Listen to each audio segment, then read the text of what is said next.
Nissan 350Z, rear hub bearing and carrier, counterpin out and remove your caliper. 2 bolts, 19mm there and down there. Should look like that's one of them. You see some folks rest the caliper, which is really light, on top of the arm, but as we're going to be here for a while, I prefer to just have it sort of nice and high and secure out the way whilst we bash away.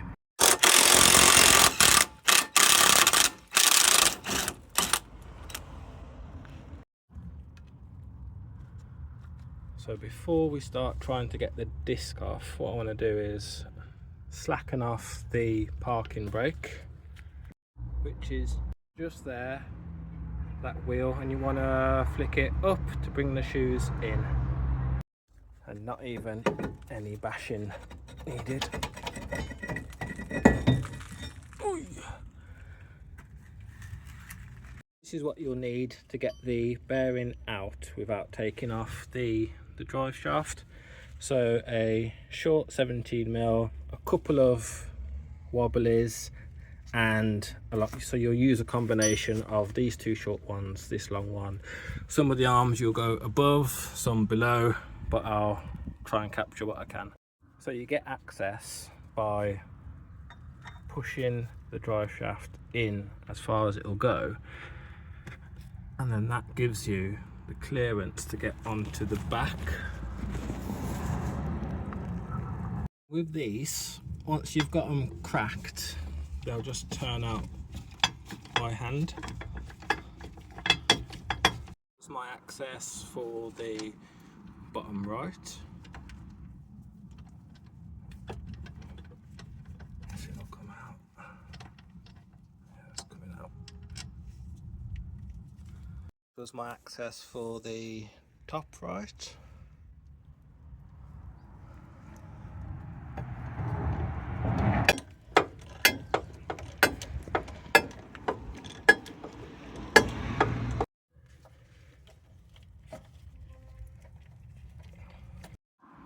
Number 2. This is number 3, top left.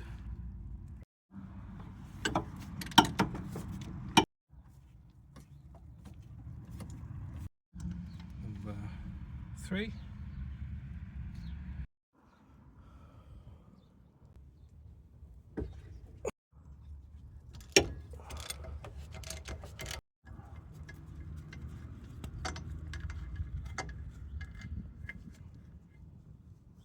Number 4. So if you haven't got a puller and you're doing it on your drive, what I like to do is get an old disc. This is a front disc off a Z. Put these lug nuts on nice and tight, and then hammer away at the disc, loads of space, and then that will pull the bearing out.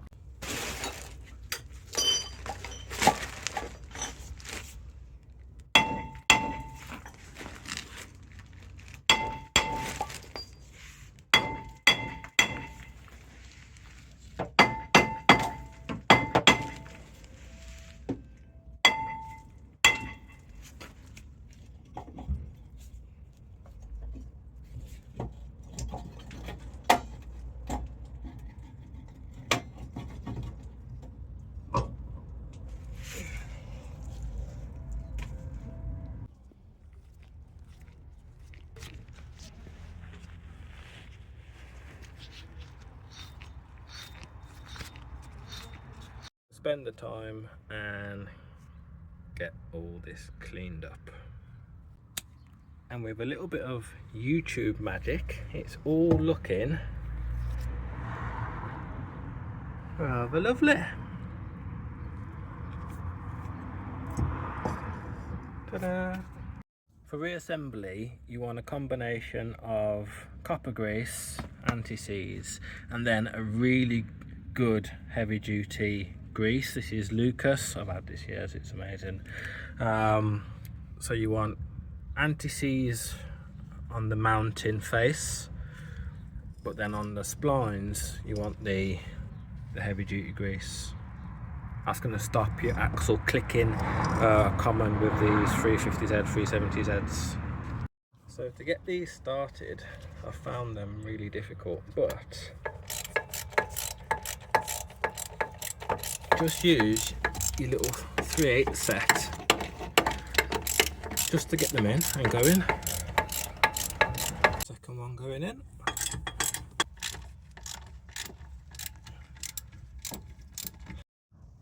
Last one going in.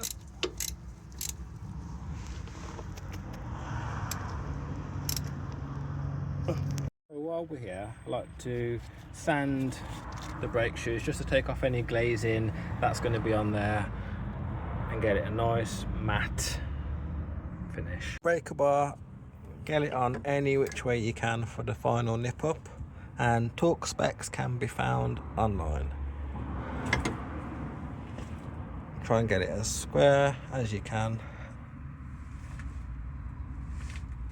So before we put this back onto that, it needs a clean. Ta-da! So gave the face, the boss, clean over, that'll get a little bit of copper slip, and then did along here for the handbrake, and then just took the surface rust off the surface off the disc, just ready for my pads to mate up. And here we are, reassemble exactly the same way as you took it apart. Give the disc a clean if you want to, just helps the pads bed in. Put your foot a few times on the brake just to sort of bring the pads in before you go for your first drive. But that's it, new hub all fitted. I'm waiting for some new cotter pins. I broke the one on the driver's side, so I actually ordered some fresh ones. Handbrake all adjusted up, so it should, I think it's only about 3 clicks now on the handbrake compared to what it was with 6. And that's it, all good. Torque everything up to spec, put your sexy wheels on, and you're good.